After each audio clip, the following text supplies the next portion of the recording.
Hello. അടുത്തിടെ യൂട്യൂബിൽ കണ്ട സിനിമയാണ് പഴഞ്ചൻ പ്രണയം. ചിത്രത്തിന്റെ സംവിധാനം ബിനീഷ് കളരിക്കൽ. ഒരു പ്രതീക്ഷയും ഇല്ലാതെയാണ് സിനിമ കാണാനിരുന്നത്. പക്ഷേ ഇന്നത്തെ കാലത്തെ അടിയും ഇടിയും ബഹളവും ഒക്കെ നിറഞ്ഞ സിനിമകളുടെ ഇടയിൽ ഇങ്ങനെയുള്ള കുഞ്ഞു സിനിമകൾ മനസ്സിന് ഒരു സാന്ത്വനമാണ്. അമ്മയുടെ പെട്ടെന്നുള്ള മരണത്തോടെ ഓർമ്മകൾ നഷ്ടപ്പെട്ടു പോയ അച്ഛനെ പരിചരിക്കാൻ ജോലിയിൽ നിന്ന് ലീവെടുത്ത് വീട്ടിൽ കഴിയുന്ന മോഹൻ എന്ന മലയാളം ടീച്ചർ. തികച്ചും നിഷ്കളങ്കനായ ഇൻട്രോവേർട്ടായ ഒരു വ്യക്തി. 40-ലെത്തിയിട്ടും കല്യാണമായില്ല. അച്ഛനും മകനും മാത്രമുള്ള വീട്. അവിടേക്ക് സഹായത്തിന് വരുന്ന മായ എന്ന കുട്ടി.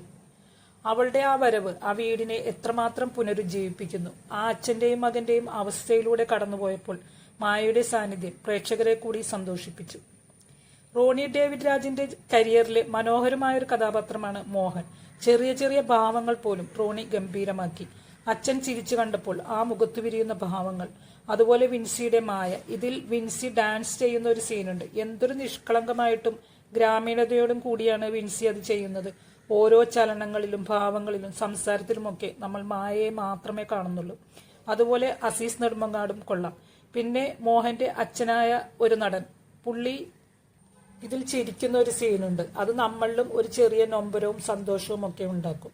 യാതൊരു ആത്മവിശ്വാസവും ഇല്ലാതെ സ്വയം ഒതുങ്ങിക്കൂടി നടന്ന ഒരാൾ, ജീവിത പ്രയാസങ്ങളോട് മല്ലടിച്ച് നടന്ന ഒരു പെൺകുട്ടി, പരസ്പരം യാതൊരു പ്രതീക്ഷയുമില്ലാതെ കണ്ടുമുട്ടിയ രണ്ടുപേർ, പോകെ പോകെ പരസ്പരം മനസ്സിലാക്കി സ്വാഭാവികമായി ഉണ്ടായി വന്ന ഒരു പ്രണയം.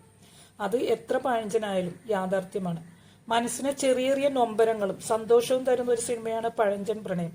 ഒരു ഗ്രാമവും അവിടുത്തെ ആളുകളും പ്രകൃതി ഭംഗിയും ഈണമുള്ള പാട്ടുകളും മികച്ച പ്രകടനങ്ങളും കണ്ടാൽ ഒന്നുകൂടി കാണാൻ തോന്നുന്ന ഒരു സിനിമയാണ് പഴഞ്ചൻ പ്രണയം.